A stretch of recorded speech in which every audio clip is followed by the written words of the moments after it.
Okay, Coach, before we talk about football, which we're going to do in just a second, tell us a little bit about your community, where you're located at, and I think you're near Mansfield. That's where we find you on the map. But tell us a little bit about your community, the makeup of your school district, and a little about your kids. We are located right on Route 30, about halfway between Worcester and Mansfield. Farming community with probably at least a third of my football players would live on farms. Most of our people would live out in rural communities. We have 3 small villages that kind of make up our Hillsdale school district. We have 68 guys on our football team with about equal numbers in each grade, and they're very hardworking boys and very great kids. So it's been a lot of fun to coach them for the seniors the last 4 years.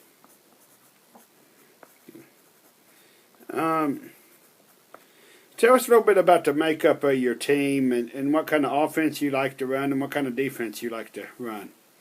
Sure.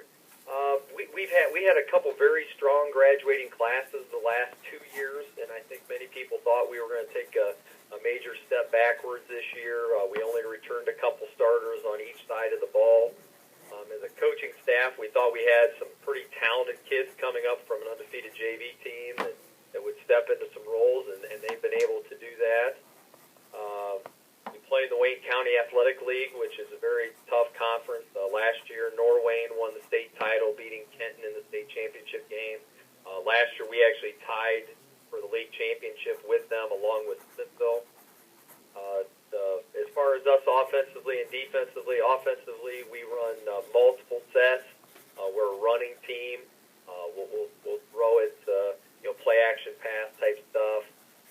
Defensively, we're a 50 team, and we'll run multiple sets kind of off of our 50 defense. We've been very good against the run in past years. This year, maybe not as good, but we still have some good athletes that do some good things on both sides of the ball. In these playoff games, it often comes down to special teams. Do you have a good kicking unit? Do you have a long field goal threat? Yeah, our special teams have been very good to us this year. We've been very fortunate the last couple of years to get soccer players out to kick for us, and this year the young man's name is Brennan Rogers, and he's made 3 field goals and about 45 extra points this year, and he does a real nice job on kickoffs. Our punter is actually injured right now. We're not sure if he's going to be able to play in the game, but he's been an outstanding punter for us. He averaged over 42 yards a punt this year. So obviously we'd love to have him back on Saturday night. What would you say, Coach, is your best, whether it was a lopsided one or not, what was the most quality win that you thought you had this season? We had 2 pretty good quality wins. We beat Smithville in the league, and Smithville over time has been one of the strongest programs in our league. And non-league-wise, we beat Manchester, and the coach at Akron Manchester has the most wins in Ohio history, and that's who we opened up with this year. And they're a Division IV, I think, a 4 seed in the playoffs. So that was a real big win for us, kind of coming out of the gate. Another thing about, what's your concerns about playing a team that you've never seen before? Have you got much scouting reports on the Oaks? Well, what we do for the playoffs is we trade 3 films. So they have 3 of our game films, and we have 3 of theirs. I would say for us going into the game, they seem to have very good offense and defensive line. The backs seem to be strong and run hard.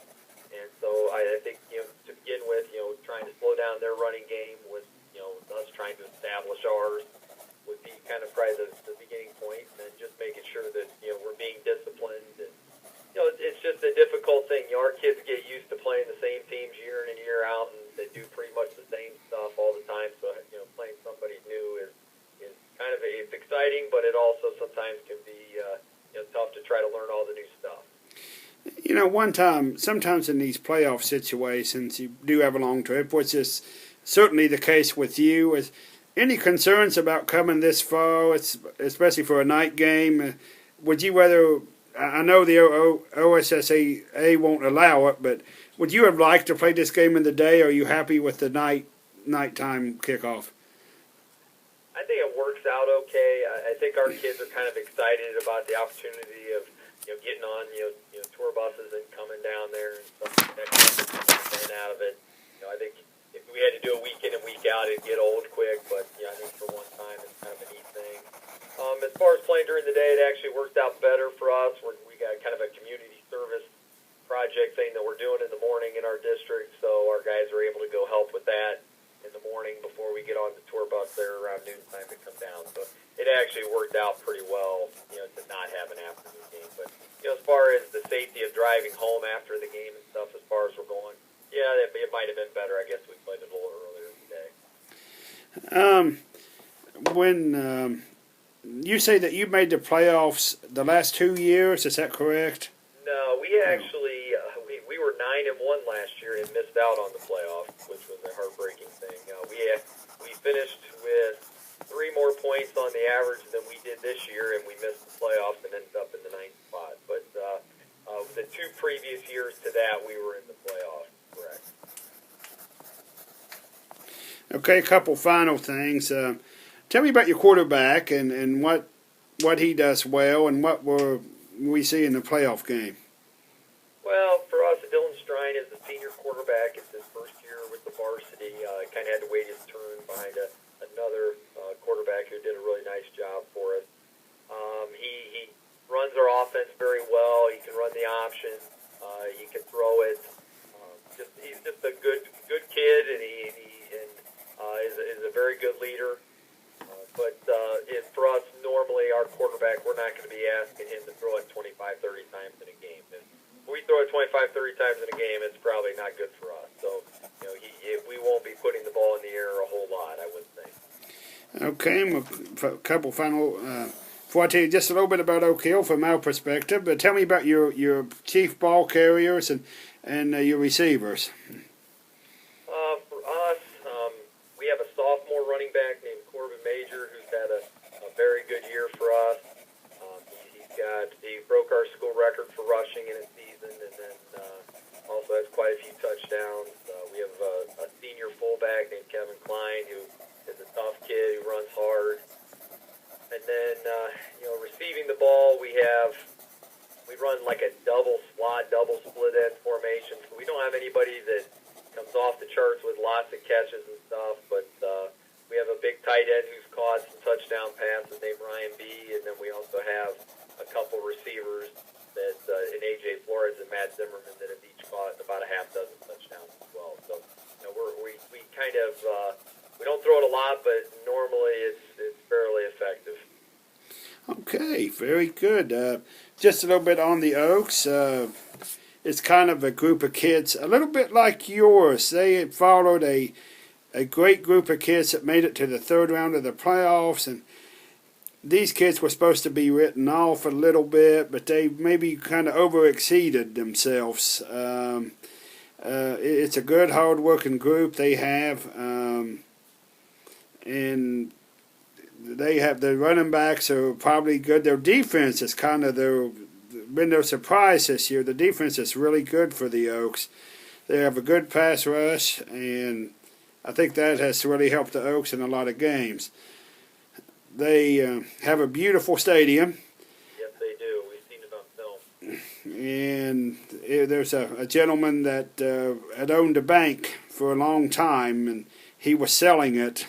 And that was kind of his farewell present to the community. And it's a $4 million complex, and it's artificial surface, and so I think your kids will enjoy the trip. And I know you say you're going to leave around noon. Right.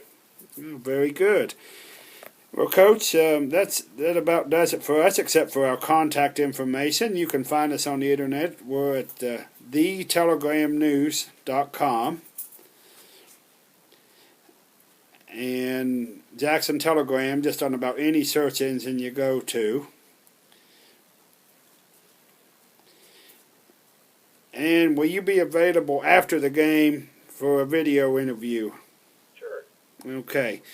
Okay, our man Brad Sherman will be there, and we're going to have full coverage of the playoffs through all our media sources. Our company also owns the radio stations here, and they'll be broadcasting the game live. Very good.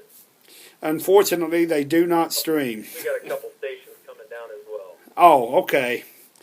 Okay, have you checked in with, I guess, Doug Hale or Ron Johnson? These guys, well, one of them is WQKT out of Worcester, and they do all the state championship games every year, so I'm sure they got their ducks in a row and have contacted the right people and all that kind of good stuff.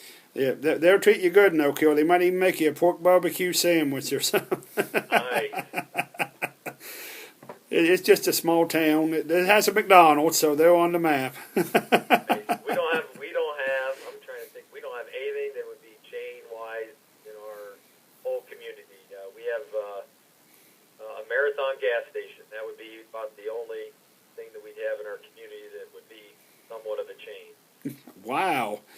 You're making me homesick for West Virginia there, Coach. But, Coach, it has been a pleasure talking to you, sir. Well, thank you. And we'll certainly welcome the Falcons to town. Looking forward to meeting you this weekend. Well, very good. We'll see you on Saturday. Okay, thank you.